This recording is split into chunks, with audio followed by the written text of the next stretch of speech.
Hey guys, Ryan here with the RIZE Blade. I'm at this 4,788 kilometers now. For previous videos, as you know, I owned the RIZE Bikes Blade, pretty much identical, just a couple mods on it, or changes they did.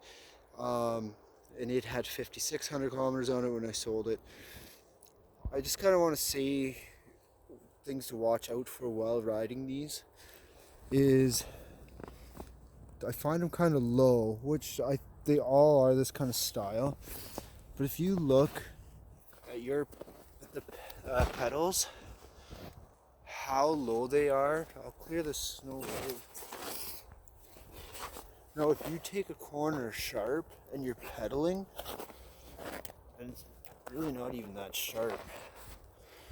Sorry. You're hitting.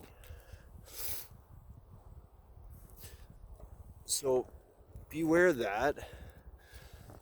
Try to keep your feet up or your pedals up, and don't pedal if you're doing a tight corner, because you will hit, and I have hit, and it happens pretty quick.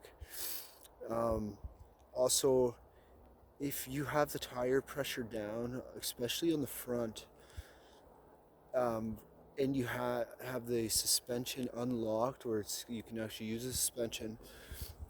If you have a low PSI and you're on kind of a grippy area, it will grab and bite very hard and pull down, and it will track you around. So be aware of that. It's a fight almost. If you're down, like 8 PSI or whatever, you're pretty low. Another thing is, for instance, this trail is just like chip stone. So when this thaws, which it did yesterday, it had a bit quick thaw, it will like break loose, and this is only the 500 watt. If you touch the throttle, they'll spin and break right loose. But if you're going and you let off the throttle instantly, it will like almost kind of skid, and it'll kind of go loose and skid around on you like a torque. It's because of the torque, I think. And it can get kind of hairy because then it throws your front out. So be aware of that. And it's that's kind of more or less one of the most dangerous scenarios I've had on them, is that where it's not dangerous. Any bike has its things, but it's because of the tires and low pressure or whatever. But it will really pull you around when it's like that kind of a soupiness to the top layer. When you're also, another thing with them, so you don't end up on a War Amps commercial, because my first one I almost did. When you have it parked, I'm in first right now, or pedal assist 1. If you put it to 0, nothing can happen. And it only takes you a quick second to do it. If you have it here, if you say you've worked or cleaning ice or something, you just bump this throttle. So if you have your hand in there, or in the back wheel, and you accidentally just bumped it, or the bike kind of moved, and you bumped that throttle, like, it will literally. I had my hand in the spoke area. Just click that back to 0. I had my hand in here the one time, and the bike started kind of falling, and all of a sudden the wheel went quick. I caught my glove, but I was lucky. So just kind of take that extra second to turn that off, or bump it down to the 0 so it can't do anything. Another thing, I was down for about 2 weeks. Not Rize's problem, that was my problem, Ryan's problem. I don't know what I was thinking. One night I don't know what I did. I hit the buttons and I put a code in, and I couldn't get into my bike for about 2 weeks, and I had to send it back. I was gonna have to send the controller stuff back to RIZE, which I'd pay shipping, handling there and back.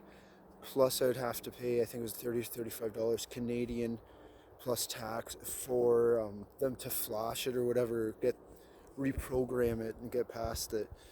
They cannot send you a code or anything to override it, nothing like that. You pretty much have to get a new controller or whatever, or get this flash thing done or whatever they call it.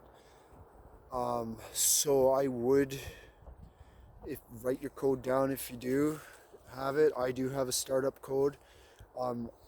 When I was going to send mine out, and I tried 10 hours worth of trying different codes, this random things, and I randomly tried one and it worked, and then I changed it. So be aware of that. Like, it's not a quick phone call or a reset button.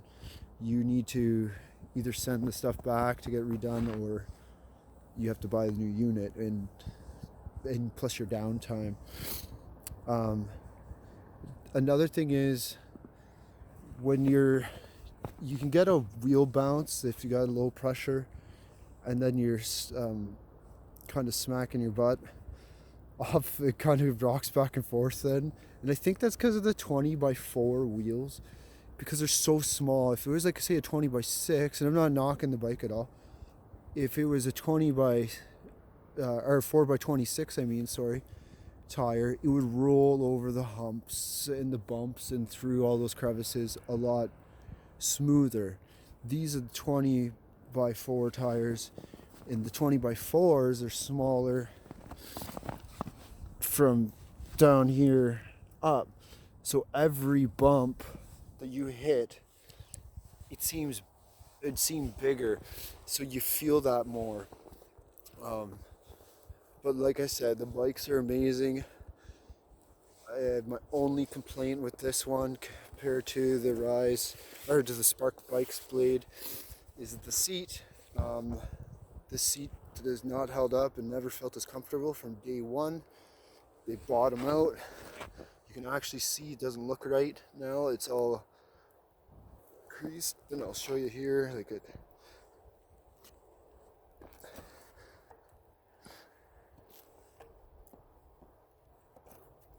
So the other ones I think were thicker, but is a lot better foam. Whatever they used was like a denser, and it just held up. And my other bike had almost double the hours because of the winter riding. But don't let that deter you from buying this. I wish they would come up with kind of like a 2-up, as in this comes here and then there's a little bit of a rise here and a hump up, and then you could slide your butt back and be locked there, or your passenger can sit their butt there and then you have your spot here. If it's, it is what it is. It's the design of the bike, but to me it'd make more sense to have the seat back a little bit more here, so the passenger sits back, and then you're here, you're not riding over the front as much, and then so your pedaling is not as awkward. But like I said, it's still an amazing bike.